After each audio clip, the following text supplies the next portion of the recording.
Good morning, children. Today we are starting with the chapter 20 locomotion and movement. So, what is movement and locomotion? First, we have to see that. So, movement is the displacement of the body part along the body axis, and locomotion is the displacement of the whole body from one place to the another place.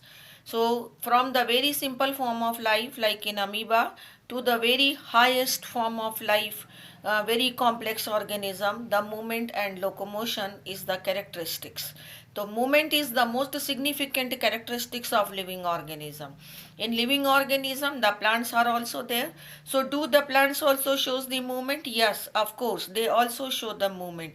Movement of the roots towards the gravity, movements of the stem towards the light, movement of the flower when it gets open, when it close also. So that way, movements of the Mimosa pudica plant, touch me not, when you touch the leaf of the Mimosa pudica, it get close. So that way, we can say that movement is the most important characteristics of the living organism. Okay. But we are here we are discussing the movement in animals. So we are starting from the amoeba.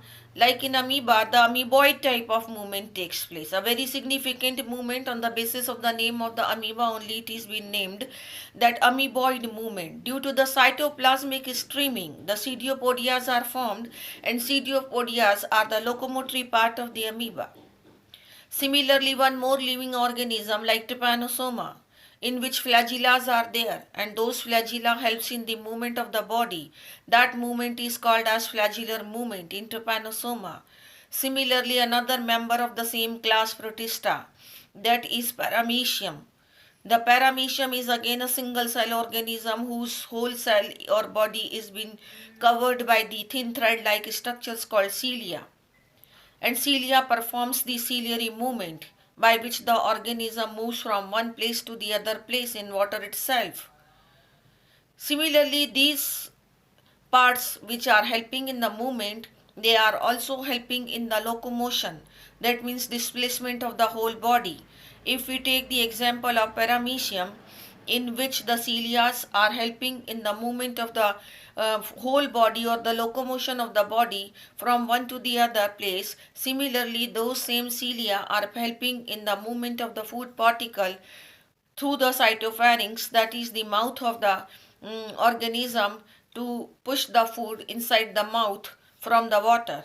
So that way the cilia are helping in the movement as well as in the locomotion. If we take the example of human being or in higher animals, the limbs are there. The limbs are being used to change the posture of the body. Similarly, the limbs are being used for the locomotion also. So again, I am repeating: movement is the can be defined as the movement displacement of the body part along the body axis, and the locomotion is the displacement of whole body from one to the other place. So here we have seen the movement and locomotion in simple forms of life. Now we are here actually to discuss the locomotion and movement in human beings. So in human beings also the movement takes place of various kind, like amoeboid movement, like ciliary movement, and another one is the muscular movement. So first of all we will take the amoeboid movement in human beings.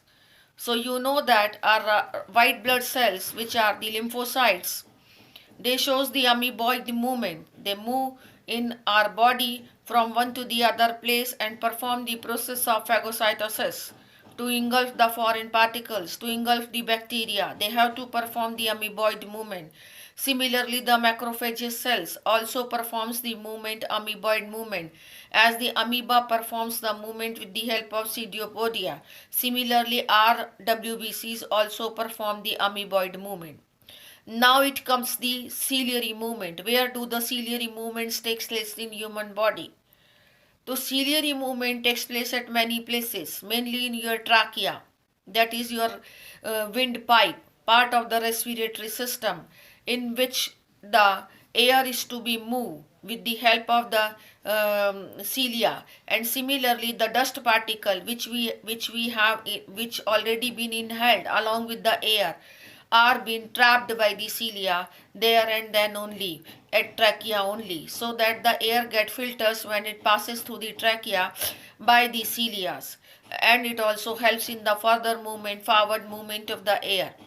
Similarly, the cilia are also present in the fallopian tubes for the movement of the ova through the fallopian tube. It passes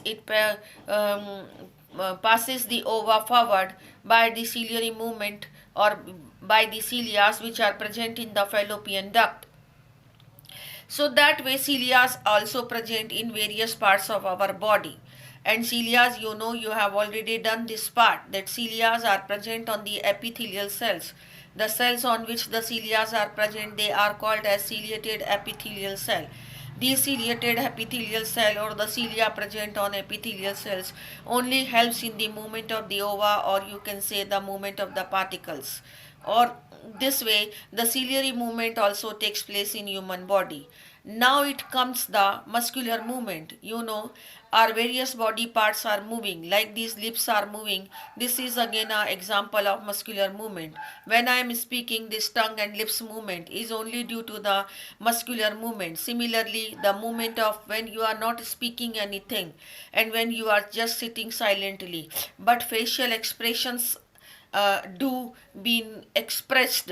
When somebody is talking to you, if some facial expressions are being expressed by our muscles, so that is again the example of muscular movement of eyelids is again example of muscular movement. Internal organs also, our internal organs also, peristaltic movements are taking place in your complete alimentary canal. That is again due to the muscular movement. So contractile property of the muscle